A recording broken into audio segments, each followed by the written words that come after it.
तो इस वक्त की सबसे अहम खबर, गिरफ्तारी के बाद मेडिकल टेस्ट में रिया चक्रवर्ती की कोरोना टेस्ट रिपोर्ट नेगेटिव आई है। रिया चक्रवर्ती का मुंबई के सायन अस्पताल में मेडिकल टेस्ट करवाया जा रहा है, जिसमें इनिशियल जो कोरोना टेस्ट रिपोर्ट आई है, एंटीजन रिपोर्ट, वो नेगेटिव आई है। एनसीबी अब से कुछ देर बाद यानी शाम 7:30 बजे रिया चक्रवर्ती को वीडियो कॉन्फ्रेंसिंग के जरिए कोर्ट में पेश करेगी।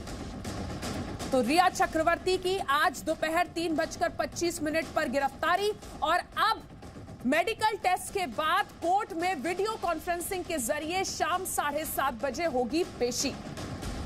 सुशांत सिंह राजपूत केस में ड्रग्स एंगल सामने आने के बाद यह बड़ी गिरफ्तारी रिया चक्रवर्ती की। रिया चक्रवर्ती, जिन्हें सुशांत सिंह राजपूत केस का मुख्य आरोपी बनाया गया परिवार की तरफ से, और अब ड्रग्स एंगल की जांच में यह पाया गया है कि न सिर्फ रिया चक्रवर्ती सुशांत सिंह राजपूत को ड्रग्स मुहैया कराती थी, बल्कि रिया चक्रवर्ती ने खुद यह बात मानी है कि वो भी सुशांत के साथ ड्रग्स का कंजम्पशन करती थी।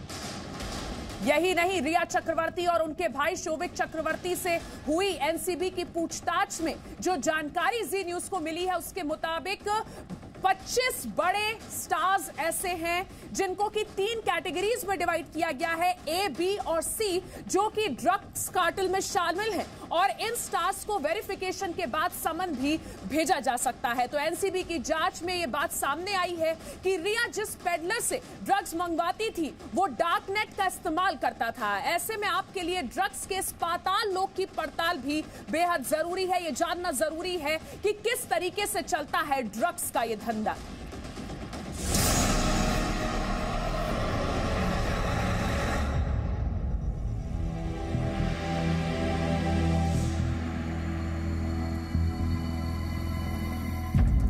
नशे का ये खेल सिर्फ हिंदुस्तान ही नहीं, पूरी दुनिया में फैलता जा रहा है। ड्रग्स के इस काले कारोबार को बेहद गुप्त रणनीति के साथ चलाया जाता है। यहाँ ड्रग्स के खरीदार होते हैं, ड्रग्स बेचने वाले भी, लेकिन दोनों के बीच कोई पहचान नहीं होती। आमतौर पर नशे का कारोबार करने वाले मोबाइल फोन, दोस्तों या सोशल मीडिया से जानकारी जुटाते हैं, पार्टी या किसी खास जगह पर मुलाकात करते हैं। ड्रग्स के कारोबार में बेचने वाले से हमेशा कोड वर्ड में बात होती है ताकि किसी को शक न हो, और ड्रग्स बेचने वाले को कैश में पेमेंट किया जाता है। लेकिन अब नशे के कारोबारियों ने अपने लिए पाताल लोक ढूंढ लिया है, क्योंकि एक दूसरे से संपर्क करके ये अवैध धंधा करने पर पकड़े जाने का जोखिम कहीं ज्यादा होता है, और इसीलिए अब नशे के कारोबारी डार्कनेट का इस्तेमाल करने लगे हैं।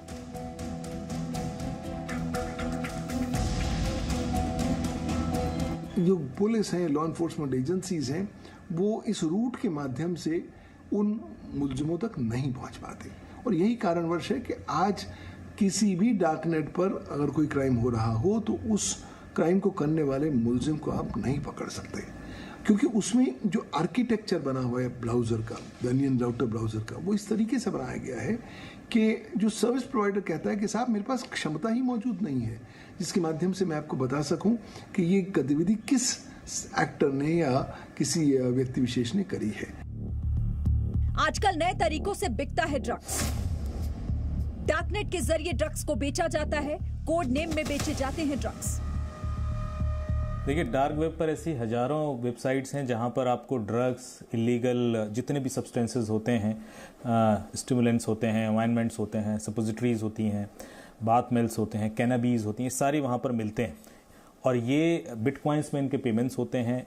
इसमें एनोनिमिटी के लिए, चूंकि टॉर ब्राउज़र के थ्रू एक्सेस होता है, तो आपकी पहचान छुपी रहती है, इसलिए लोग इस पर ऑर्डर करते हैं, और जो डिलीवरी होती है वो आपके घर पे होती है, डोर स्टॉप पे होती है। तो ये बहुत ही ऑर्गेनाइज नेटवर्क है। एनसीबी देश भर में ड्रग्स डीलर्स की तलाश कर रही है। एनसीबी की जांच में रिया के ड्रग चैट को लेकर भी बड़े दावे सामने आ रहे हैं। सूत्रों के मुताबिक रिया जिस पैडलर से ड्रग मंगवाती थी वो डार्कनेट का इस्तेमाल कर रहा था। डार्कनेट इंटरनेट की दुनिया का वो अदृश्य स्पेस है जिसका इस्तेमाल अपराधी किया करते हैं। वो घर बैठे बैठे दुनिया के किसी भी कोने में जुर्म को अंजाम देते हैं। एजेंसियों के लिए डार्कनेट को डिकोड करना बेहद मुश्किल होता है। एनसीबी को शक है कि सुशांत केस में जो ड्रग्स लाई गई थी वो डार्कनेट के जरिए ही हिंदुस्तान में लाई गई है।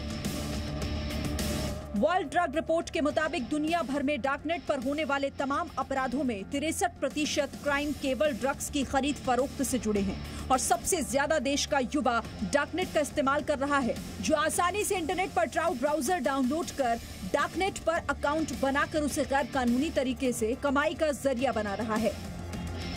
प्रमोद शर्मा और पीयूषा शर्मा के साथ ब्यूरो रिपोर्ट, जी मीडिया।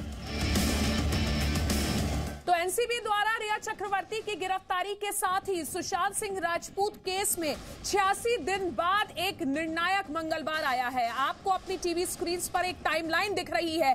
हम आपको बता रहे हैं किस तरीके से रिया चक्रवर्ती की जब गिरफ्तारी हुई तो सबसे पहले जी न्यूज ने खबर ब्रेक की और इससे पहले 6 सितंबर 2020 की तस्वीरें, जब 6 घंटे एनसीबी के सवालों का सामना किया था रिया चक्रवर्ती ने।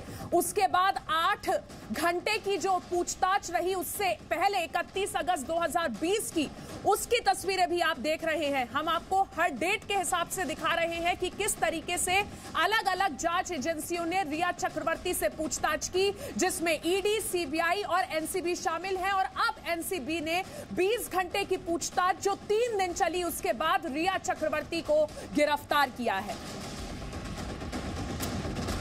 इस बुलेटिन में फिलहाल इतना ही, लेकिन ब्रेक के बाद भी जी न्यूज पर खबरों का सिलसिला जारी रहेगा। इस बड़ी खबर पर नजर बनाए रखेंगे, बने रहिए हमारे साथ। Presenting V News app available on Google Play and App Store. Download it now.